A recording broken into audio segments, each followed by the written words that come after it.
Hi, and welcome back to Colony Kids SOS. It's a little interview series that we've been doing since April, inviting friends, artists, creatives, and people within our community to talk about what they're working on, their craft, creation, how they're coping with, I guess, sort of a time of crisis in our city and now the rest of the world. Today we have Nin Chan, who wears many hats. I will let him introduce himself in a moment, but from what I know, he writes. He also is part of a collective called Untitled Collective. Is part of a kitchen and community space project called So Boring, and also is a DJ and produces, or used to play in bands. I don't want to call you a music producer, but is a DJ and probably other things that we'll be talking more about today. So usually, I'll ask you to introduce yourself, but I feel like you're wearing so many hats. So how do you introduce yourself? You probably don't do it very often. I don't. Yeah. But can you introduce yourself? In a way that tries to explain to people who you are as opposed to just your name.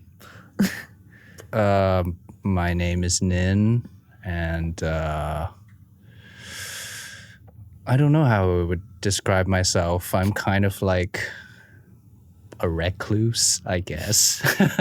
I like to stay at home and read, and I'm a sort of dilettante that dabbles in a lot of different things that I'm interested in. And yeah, as Chantal said, I'm part of a collective of friends, and we are most famously known for running the kitchen that was formerly known as So Boring. And we actually, as Chantal said, we were called Dak Chang Lei Collective because Dak Chang Lei is a street that's actually really close by from here. It's about 10 minutes walk, Yau Ma Tei. And in the future, we will be opening a space called the Black Window space. Yeah. It has a name. We are now dubbed the Black Window Collective. So, yeah. Let's talk about how you're feeling first. Let's just, we've been through some crazy times. Where are you at now? I feel quite temperate, actually. I'm usually kind of a very calm, placid kind of person. Sometimes even kind of,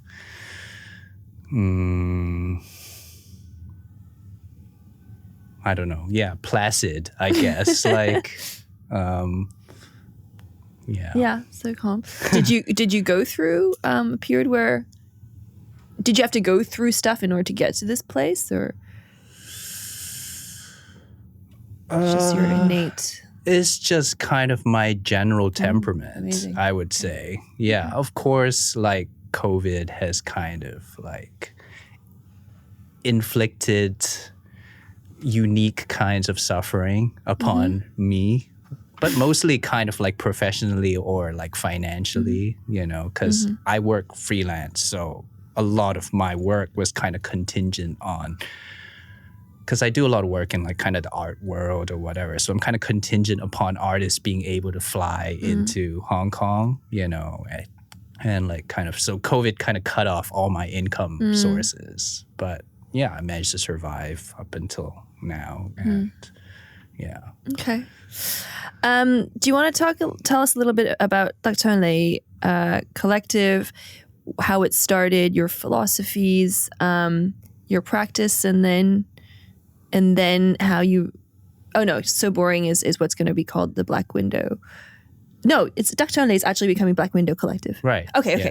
And who is Black Window Collective if there's a different version of you guys? So the first question is tell us about Dak Chang Lei Collective and how you started and your I don't know, your philosophies and stuff. Duck Chung Lei Collective is kind of composed of maybe 20 odd friends. Yeah. And I would say I would underline the word friends because kind of this collective, that's kind of what renders us into a coherent collective, and kind of like what consolidates the relationships between us is precisely friendship.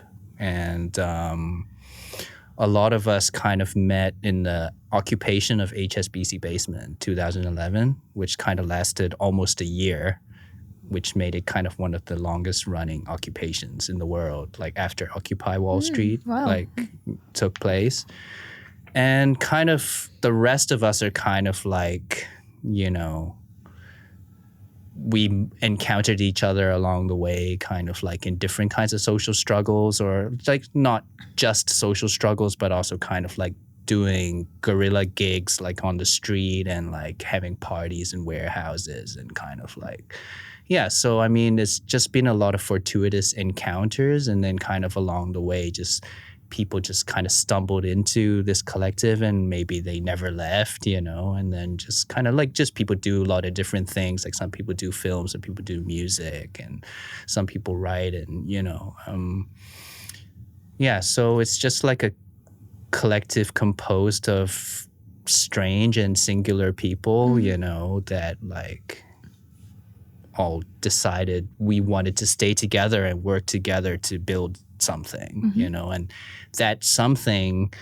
after the occupation, like we wanted to move to a space because the occupation was in Central, kind of in the heart of the financial district, you know, and then we could kind of speculate about all these things about, oh, we want to change the world, you know, how are we going to go about doing that? But, you know, we're situated in kind of the most abstract space imaginable, you know, which is where all these financial flows converge, and nobody really lived around there, you know, and like the only real contact with workaday reality that we had was like, you know, the cleaning staff that came to clean and hose the basement, or like, you know, the migrant workers that would come and sit there like every Sunday, you know. So kind of we wanted to move to an actual neighborhood and try to build something in that community, you know. So yeah, we moved to that tiny space in Duck Chung Lei in Yau Ma Tei, and kind of like, and slowly in the beginning it was just kind of a space for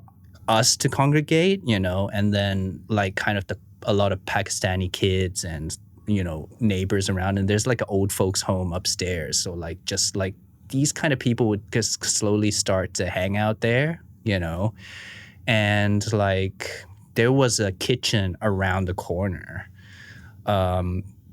And that kitchen actually like housed many different restaurants and eateries that actually failed, you know, because across the street is like a community college campus, you know, and lots of people had it in their heads that like, oh, all these students are going to come across the bridge and they're going to come and like eat whatever street food I'm serving here, you know, but all those places failed until a group of friends of ours started the So Boring Kitchen. And in the beginning, like they all had full-time jobs, and they would just open it in the evenings, you know, but slowly their restaurant also started to fail, you know, and they put a lot of money into it.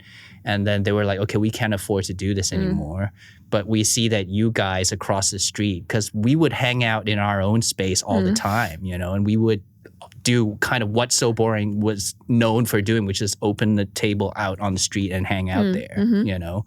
And we would cook dinners for ourselves, like, you know, 30, 40 of our friends would come every night, and then we would do that. And they were like, why don't you try running that kitchen, you know? And then slowly they abandoned their kitchen because they were like, yeah, sorry, we can't do this anymore. We have full-time jobs, so, you know, we got to leave it to you. So we were kind of left with this,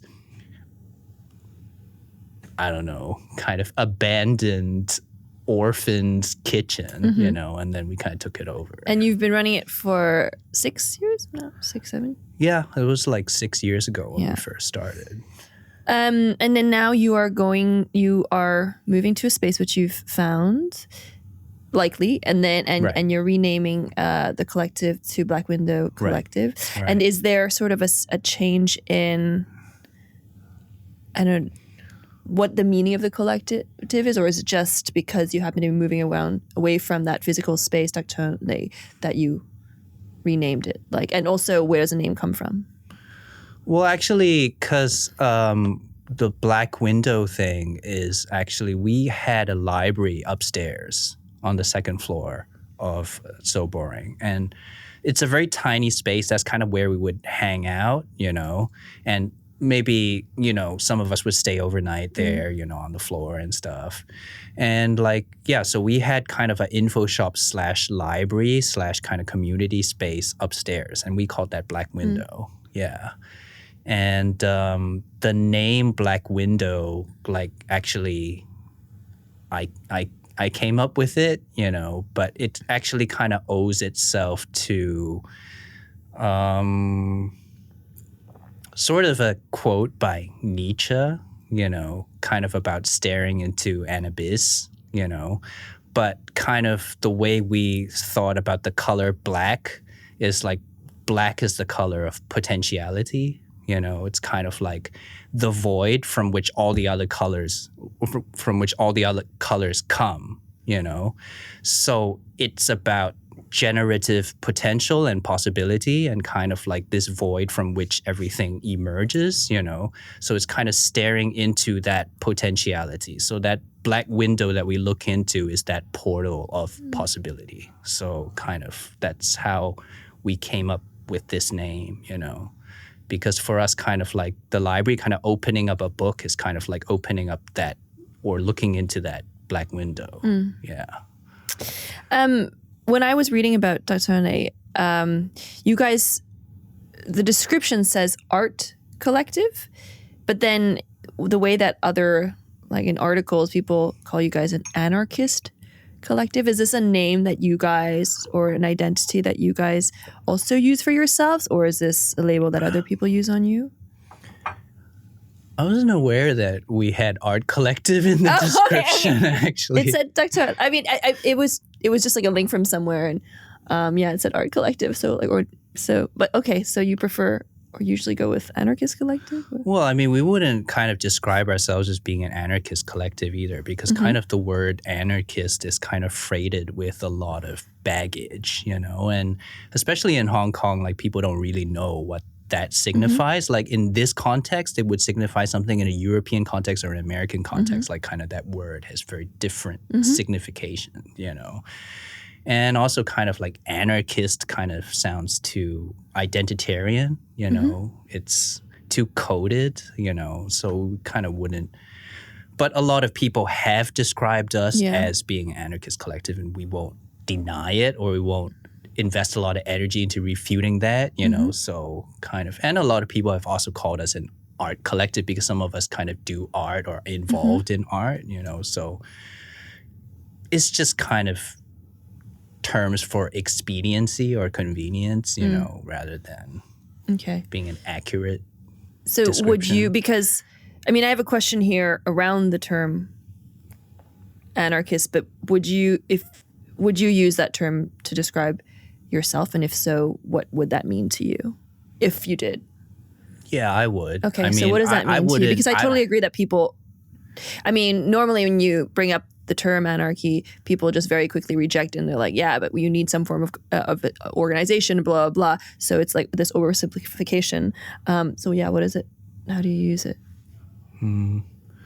Well, I mean, I would speak for myself, because a lot of people actually in our collective would not describe themselves as, and I think part of that is part of, it's kind of, like I said, the word anarchism is like loaded with so much historical baggage, and also kind of theoretical kind of like appurtenances, so people would feel like I'm not qualified to take on this label, but then kind of, I don't know. I mean, anarchy for me is kind of like, when I was talking about like Black Window just now, I think of anarchy kind of like in a philosophical sense, like I think fundamentally speaking, kind of like there's no I'm trying to think of this in a way to say this in a way that will like people listening would their eyes won't glaze over or they'll be like, what the hell is he talking about? You know, Just say it.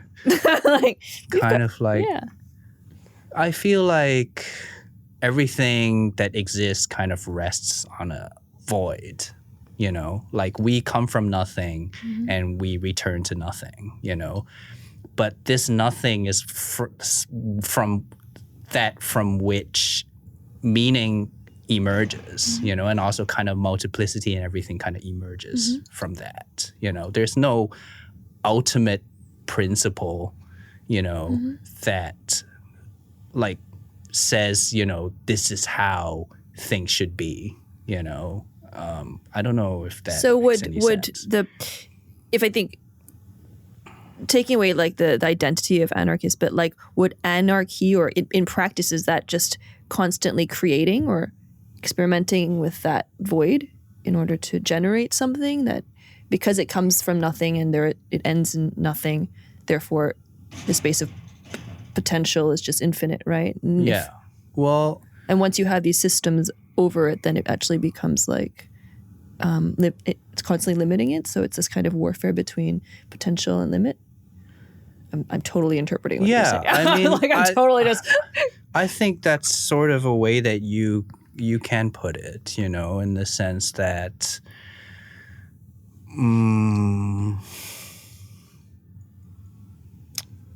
let me think about how to put this. It's just very hard for me to kind of like, you know, reduce this to. Yeah, I mean, we don't have to dwell on this for too long if you want to move on. I mean, it's just that's why I was as I was reading all your material and there's so many aspects of what you're saying that I think on personal level are so fascinating to me that I was you know, admitting before we actually started on this interview how I was really struggling and I was actually very nervous for this conversation because there's so many rabbit holes that we can go down. Right. And yet there's so much to uncover. Okay, so we'll leave it at that. And if people want to find out more about that, they can speak to you privately. Okay. So I'm trying to think. So you have a lot of disciplines, like whether it's music or cooking or poetry that you used to write, you used to play in bands, writing, and a lot of your practice, which in some ways is creating potentials out of claiming space or something. That's my words. But what would you say is a form that you're most comfortable with, that feels most natural to you to, I don't know, express yourself or generate out of? I guess language. Yeah, because that's what I gravitated to when I was young and is the form I always have adopted to express whatever is latent inside me that I feel like I need to communicate or needs to communicate itself. Like that's the medium I've always adopted. Yeah, so I guess writing, yeah. And there's you obviously write articles, but you also do personal creative writing or? Yeah, I mean, not really as much as I once did, or like, and then part of that has to do with kind of not having an aspiration of being a writer, you know, like professionally speaking. Yeah, but yeah. Okay. Do you want to tell us a little bit more about when you were writing So Boring? What experiences, what did you learn out of it? And what are some of the failures or things that you hadn't anticipated and struggles?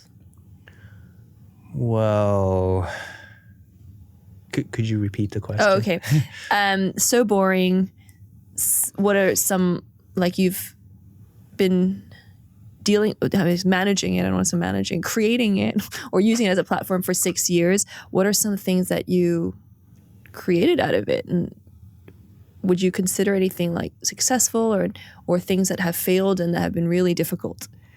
Like, I mean, I feel like the thing about So Boring is like, I mean, the really insane thing about So Boring, because a lot of people ask us, they're just kind of like, well, what did you intend to do when you like started this, you know, or a lot of, maybe in certain contexts, like some people would approach it as kind of like, oh, is it like some kind of like performance art or something, you know, like, can you assess it on an artistic level? Like, did you have some kind of modus operandi, like kind of when you started it, and then what are you seeking to achieve or something? But the thing is that the truth is that So Boring managed to last for 6 years and is about to take on another life, you know, not out of any intention of ours, you know, like it just kind of fell into our lap kind of fortuitously, you know, and then day by day it just kind of started to take shape on its own, you know, and that shape was not something that we imposed on it, you know. And I think that's kind of maybe something that I think is sort of like a animating or kind of guiding thing to think about, like with our collective, is that street, like we never intended on using it in that way, where people would sit on the street and have dinner and hang out with each other and be able to meet and encounter people that they wouldn't ordinarily be able to. We never intended for that street to, and it kind of organically became that way, you know, like people from the old folks home upstairs, or like people who came out of Kubrick and they needed a place to eat, you know, or like, you know, Pakistani kids around the neighborhood, you know, kind of organically, that's just how it took shape, you know, and out of necessity, we had to use that street because our space is so tiny, you know. And so it's hard to kind of say, kind of like evaluate like whether it's successful or not successful, because on one level, I would say it's much more successful than anything we could have conceived, because a lot of times So Boring, like we kind of financially, we were really suffering, you know, like maybe sometimes something would happen in the city, or like, you know, or we wouldn't be able to open as often because maybe there was a strike somewhere, or like there's something going on in the city, or there's some kind of movement and we want to go there. We don't want to have to be forced to open the kitchen every day. But the thing is that we would have to pay rent at the end of the month, you know, so we would have to appeal to the public using social media, being like, oh, come on, like we still owe the landlord like $10,000 or something, you know, and there would be this huge outpouring of like, you know, everybody's like, yeah, take our money, you know. Yeah. And like, yeah, and then we kind of realized, you know, like people really need the space, you know, and we need it too, because that's our portal through which we can come into contact and encounter them, you know. So on that level, I would say it's gone completely beyond anything we could have anticipated or imagined, you know, and that's something I feel very proud of, you know, like that this thing took shape, but we don't have ownership or authorship over it, because all the people that came and made So Boring what it is, they made So Boring, you know. It's not. What role do you think you play within that community? You mean in the kitchen? I think you just described so many different types of communities, whether it's, you know, you said the Pakistani kids, or, you know, your friends that come out, or people that you said that people need this space, and you guys too. Like, what is the need and of all these communities, and how do you guys? Yeah, what place, or what kind of space do you offer them? Or I think just a place where it's like there's no protocol for how you should behave, you know, or what you should do in there, you know, or yeah, I mean, it's not like people nominally speaking would come to So Boring to have dinner, you know. That is formally the purpose of them coming there. But at the same time, it's a place where nobody is going to kick you out for like hanging out there for like 5 hours. Maybe even you spend the night upstairs or something, and then you hang out with us the whole evening. You know? I don't think we actually described So Boring and how it works yet for people who don't know. So from how you guys, like, what is... Yeah, how does it work? Like, you guys decide the menu in the morning and people pay as they feel comfortable, right? Is that how?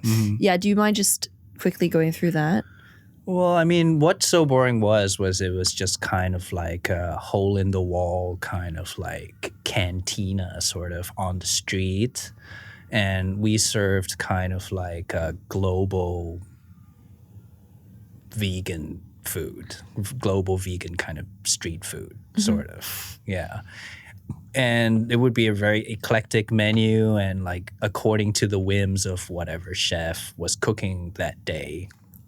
And we would have tables out on the street. And Dak Chung Lane is a very small kind of alleyway that's kind of tucked into the periphery of Yamate, next to the fruit markets. And kind of like, so maybe every night, maybe 30, 40, 50 diners would come and like, you know, stand in front of a blackboard, and they would have no idea. Well, I mean, we would announce on social media kind of what the menu is that night, but a lot of people that came, they would just, you know, they would stand in front of the blackboard and then decide, you know, without having known like what they could eat that night, you know. And anyway, even if they did look at the blackboard, a lot of times they would have no idea what that thing is, because maybe we would have dishes from like West Africa or like, you know, Nepal or like, you know, so kind of maybe they would have no idea like what that thing is supposed to be, you know.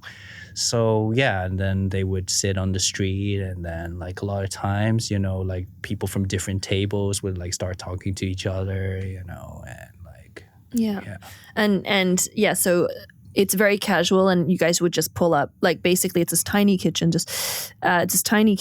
and you guys just set up table outside, these sort of like very simple street stall tables, hawker tables, and yeah, people pay as they're comfortable. And I think this exists in other parts of the world, but I also think what's particularly important about it being in Hong Kong is that it really allows people to realize that there are spaces that can be like that. Like I think when you don't have models like that, I think or models like this enable people to imagine what other models are possible. And I think that's what, like, it, even though it's very small and it only serves 30 or 40 people a night, the fact that it exists and that it survives has a ripple effect beyond the 30 or 40 people, because it lives in one's imagination as an alternative way of both offering space, but also of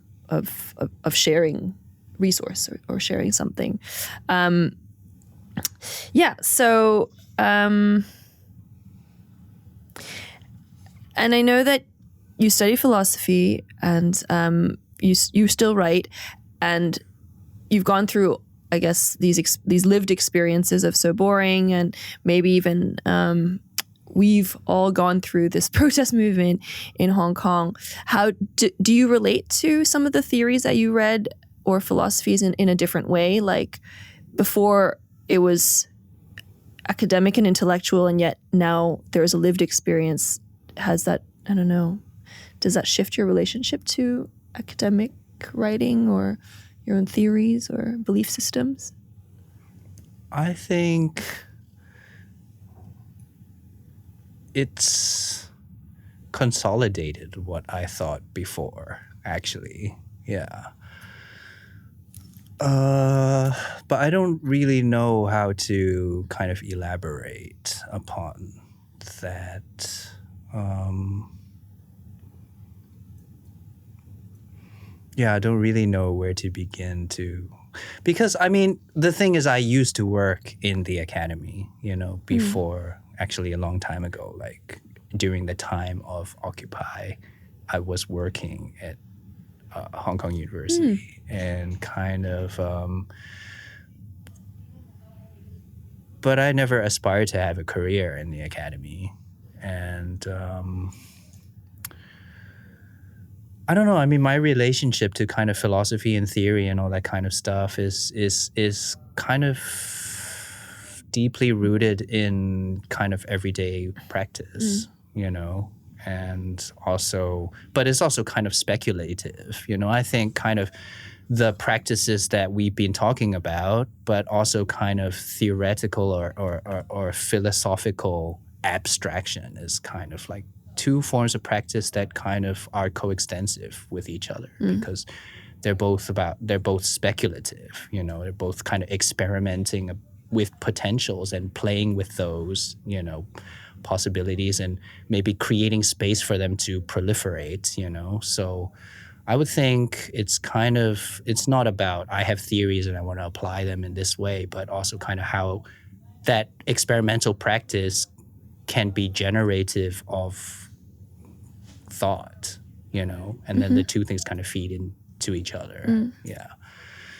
But kind of one of the sad things is that because we're so involved in doing the restaurant and stuff, kind of like, because I'm not the only one that writes in our collective, but our documentation and archiving of what we do, whether this is in the form of language or images or like, you know, film or whatever, that's lagged behind by a huge distance to the point where we have all these experiences, but we have yet to be able to share them in a coherent way, you know, to the public. And that's something we hope to address like in the future.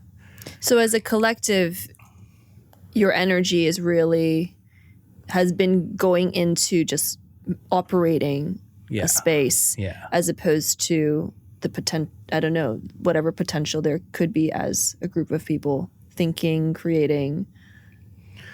Well, I mean, it's kind of like, for example, none of us could have imagined that we would spend like 3 hours a day washing the dishes, you know, for example, you know, but like washing the dishes is like a hugely, I mean, it's something that's really mundane, you know, and it's something that's really banal, you know. But do you feel like, because you're still going to have a restaurant in the Black Window, does it serve a purpose? I mean, I know that brings community together, but or is it a motive of sustaining yourselves? Like, or does it serve some other need or I don't know, like inspiration or whatever?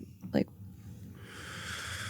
well, I mean, kind of like, I guess going back to kind of the subject of washing the dishes, you know, because I feel like, you know, prior to like, you know, working in Sobor, I would never have imagined like, you know, I mean, my mom and my dad, they're still pretty upset about the fact that, oh, you like, what the hell are you doing? You know, like you went to graduate school and then you spend most of your time like standing in front of a stove, and then after that, like you like, you know, have to wash the dishes for 3 hours. Like, what are you doing with your life, you know?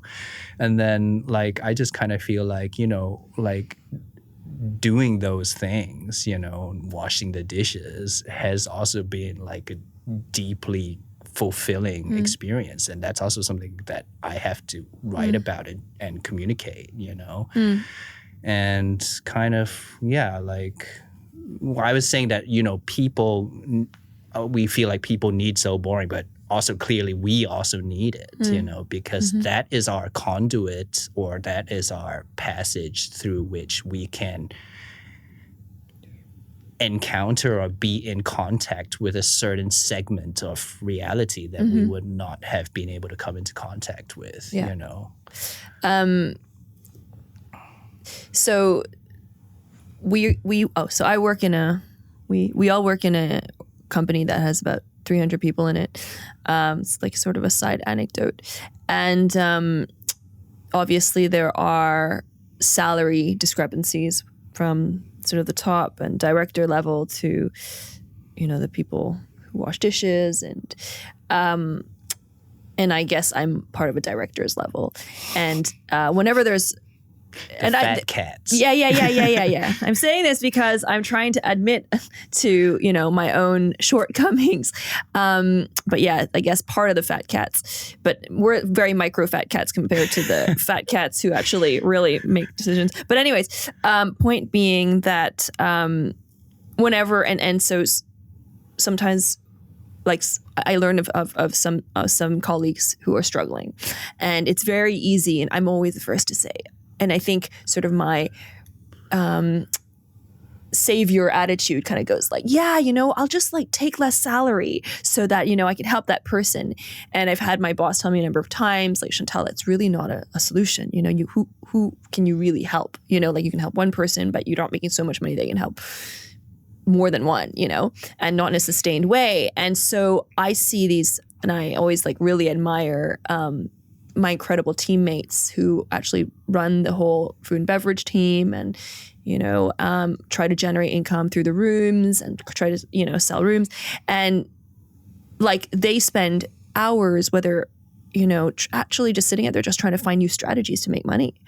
And I know that I would probably not choose to work those extra hours to make sure that other people get a salary. It's easy for me, like as this very like spoiled kid, to say, I'll give you money. But if it really meant like I'd have to wash the dishes and maybe I can do that for a week, but beyond that, or try to think of new strategies of marketing or what outside of my comfort zone, I probably wouldn't do it, So in a way, like, I don't want to say like I admire, but, I totally hear what you're saying is that at one point, the only way to really live that lived reality is by actually just doing it and being part of that.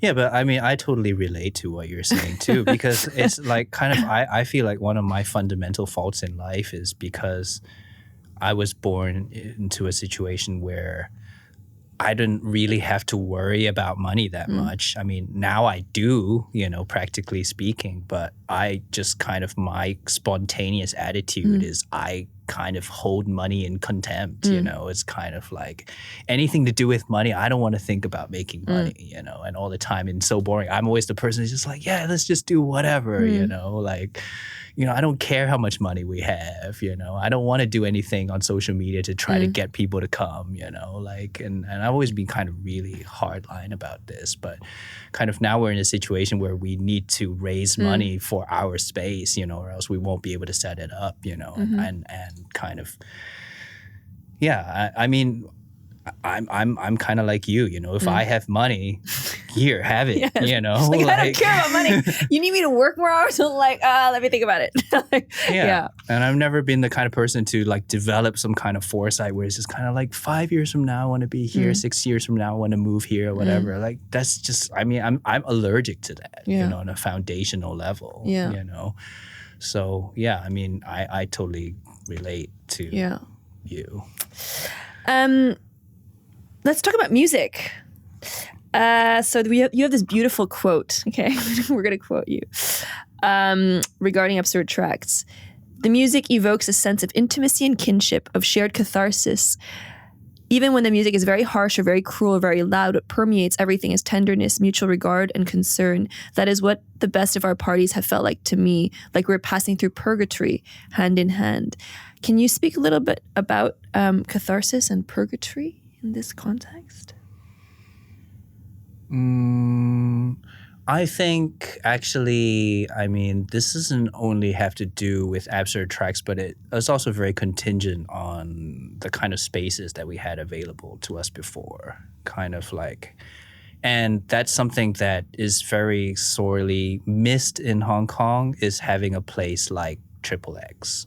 Like, it was very, very important for all of us to have a place like that.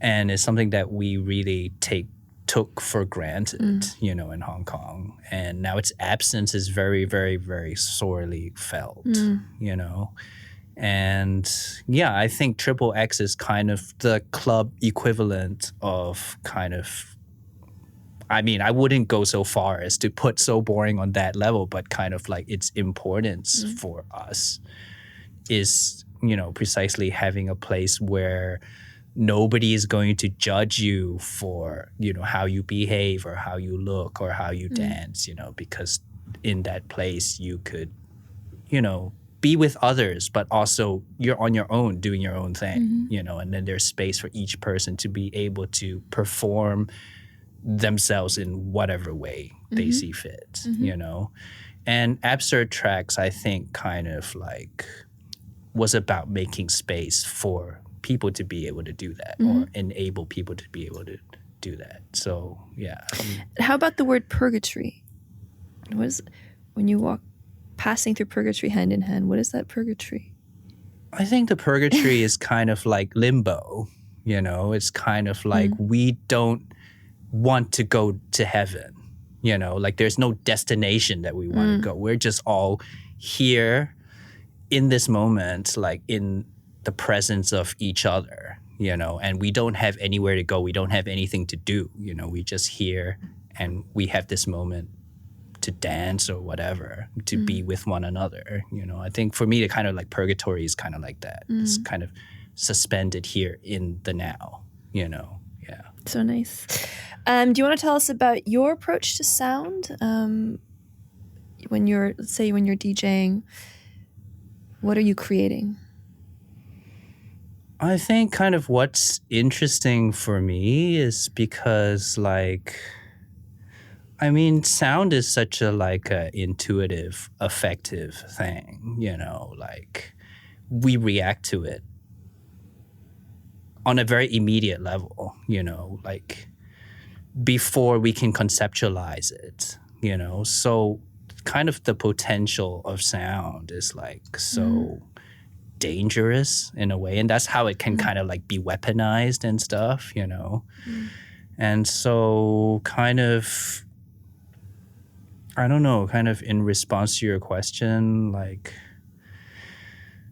I kind of always DJ for myself, primarily, because a lot of times, I'm kind of quite socially awkward person, I'm not really comfortable in big crowds and stuff, and that's kind of why being part of Absurd Tracks was so important for me, because I feel that's kind of in a way part of our agenda, is for people that wouldn't feel comfortable usually kind of attending kind of a party or, a big gathering or something, to feel comfortable having their own space, and nice. So, but kind of DJing or playing music or whatever was also kind of creating that space I feel comfortable inhabiting, and that niche is actually something that's quite small in the world of sound. There's a very small range of sounds that I think kind of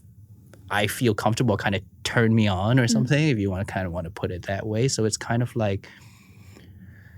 creating that space for myself to feel comfortable in and dwell in, because I'm not the kind of person that likes to go out there and then perform and all this kind of stuff. I need to create this kind of force field, this sonic force field that kind of makes me feel okay, I'm safe, and then I want to try to communicate that to other people, of this is the dimension that I feel at home in, and I want to invite you in there, and let's be in here together and see what happens. Is it quite spontaneous, or do you pre-plan and design? I know, for instance, Misty Penguin said she designs a journey, there's how do you create your sets, for instance?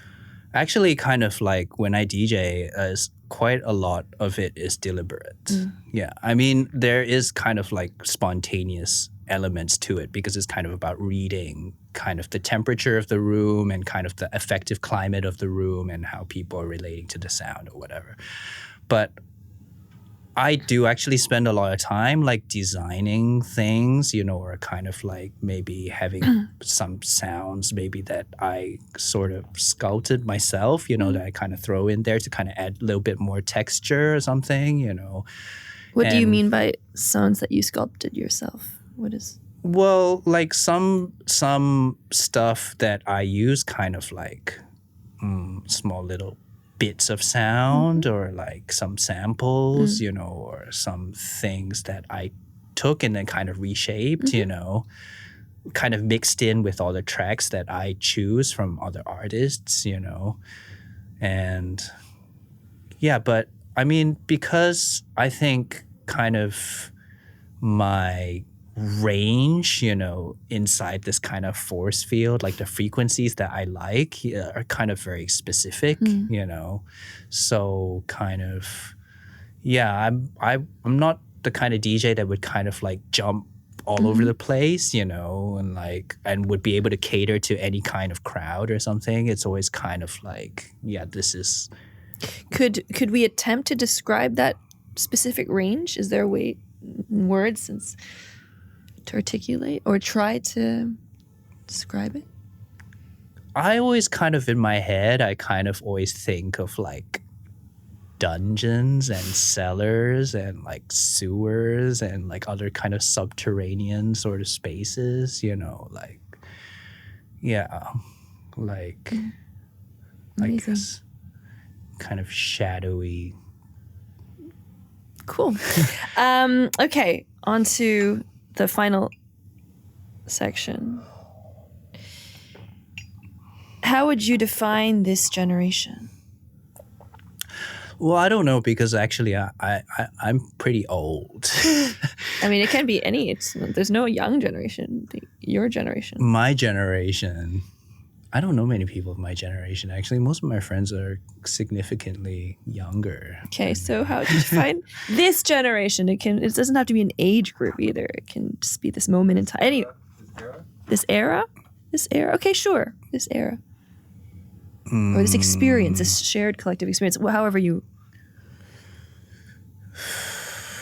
I think it's kind of, sort of, we're kind of like suspended in some kind of ether or something, you know? It's kind of like weightless, like kind of the gravity of everyday life kind of weighs us down, but like every day we're like surrounded by so much information, you know, like all these signs, and like we have like the whole of history that we can look at. Like we can go on YouTube, we can just type in anything, you know, or Wikipedia, we can find out anything about any period of history, you know, and then go down that rabbit hole, you know, and then like, you know, read as much as you want about any given subject. But it's just kind of, what can we do with this information? You know, like how does it become more than just some kind of nerdy hobby or obsession or something? Like, can we make use of that to kind of build a different life, you know, like, and it's just kind of like we're just surrounded with all this information that we can't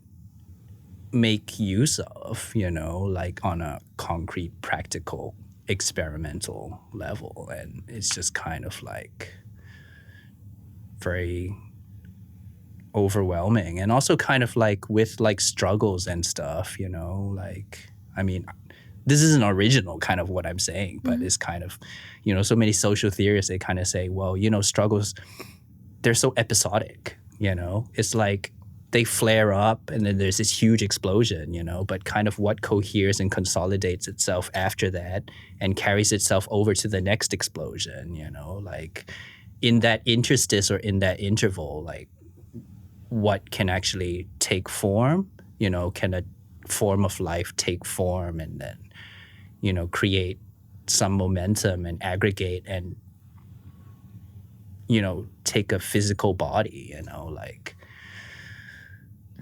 that's a really difficult question to solve because we're all so separated, we're also isolated, you know, and this kind of like relates all the way back to something so modest, like so boring. It's just kind of like, well, it's a way that people can meet and stay together, you know, on the most basic level, I think, you know, like that's the most important thing about it. And the question is, are there spaces for us to be able to stay together, you know, like rather than be dispersed and separated by all kinds of things, you know, and yeah. Okay.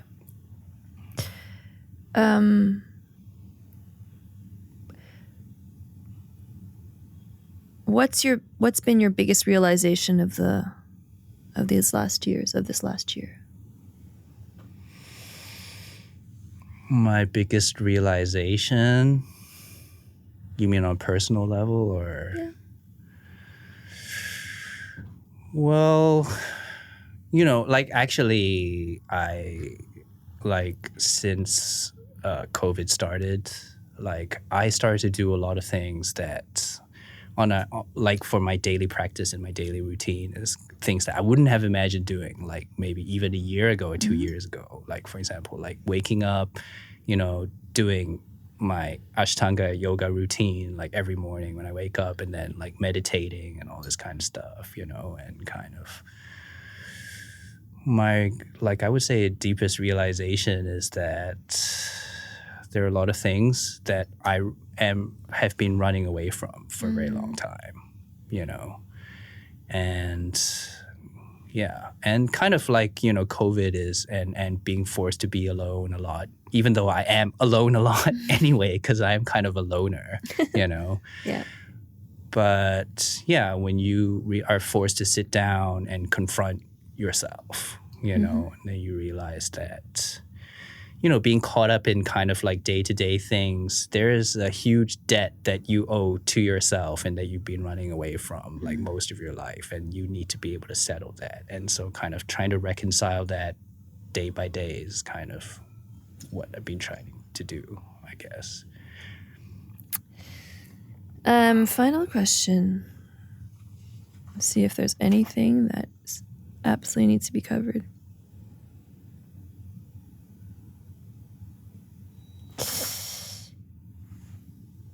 What are you looking forward to? Or what do you look forward to? I look forward to being able to cook in our kitchen again when our space is open, because that's something I really miss, actually, being able to cook for people. I feel like, you know, COVID has made it so that, I mean, I ordinarily, I am not a sociable person. Like, I could go through days, like, I mean, yeah, okay, I have a girlfriend and I have cats, so I relate to other beings, you know, on a daily basis. But there could be days where I don't really need to talk to anyone for like a few days, unless I go, I mean, every day I go to the wet market and I like talk to, you know, like the fruit vendors and like fish vendors or whatever, you know. But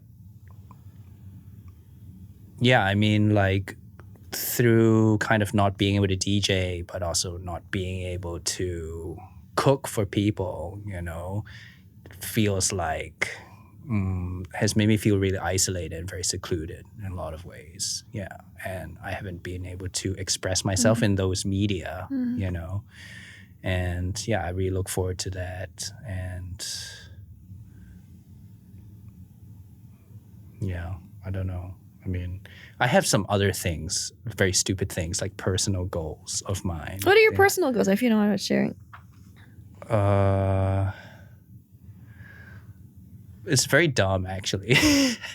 Because, like, you know, because like I do yoga and stuff, you know, and then I work on some skills, you know, like doing handstands, headstands, you know, this kind of stuff, or like meditation, like being able to really breathe intentionally, you know, and pay attention to your breath without. I'm really surprised that you call these stupid goals. I feel like this is like a kind of the whole philosophy to yoga is to remove your ego from thinking that it's stupid and that anything is already, I don't know, being in tune with your body. Just, I mean, and the goals are kind of, it's funny that you would call it stupid, I think. Yeah. But I mean, it's hard to explain to people. It's just kind of like, so what do you want in 2021? It's like, I want to be able to do a handstand for 30 seconds. I totally get it. Know?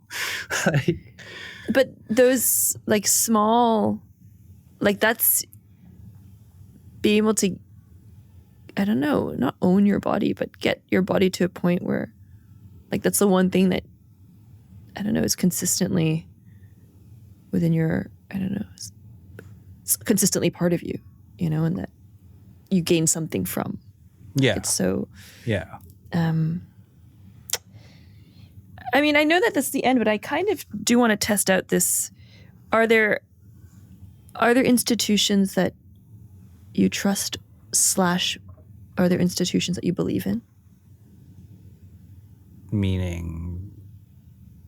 However, whatever that means. Are there institutions or structures that, institutions that you believe in?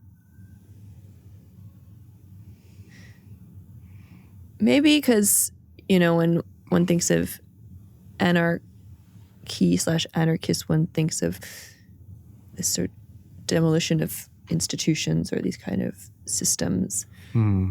So I guess, but I don't think it is so clear cut or so simplistic. So what are institutions that make sense? Or I don't know. I don't know really. You mean established institutions? Yeah, like maybe.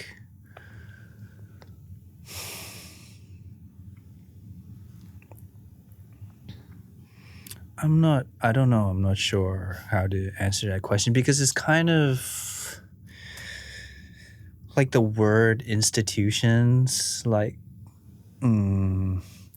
It's a very establishmentarian word. You know what I mean? Uh-huh. Yeah.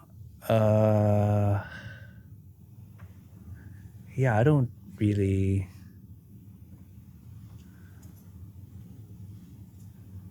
I trust networks and connections and relationships that form between people, you know?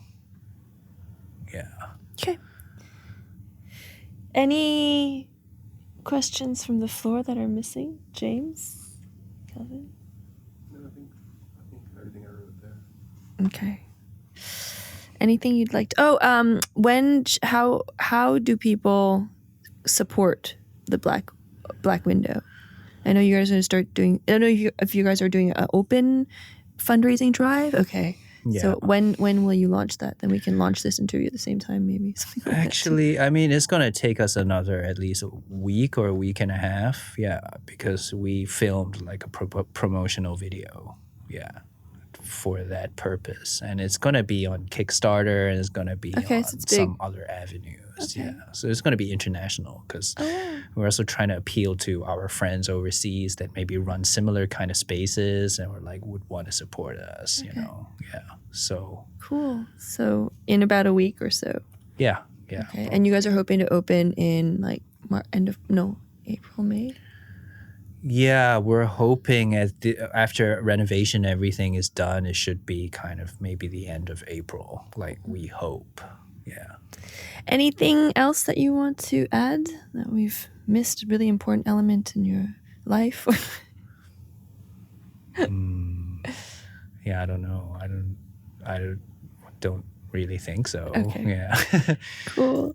Then thank you very much, Nin, for spending so much time with us this evening. Thank you. It's an honor. Cool.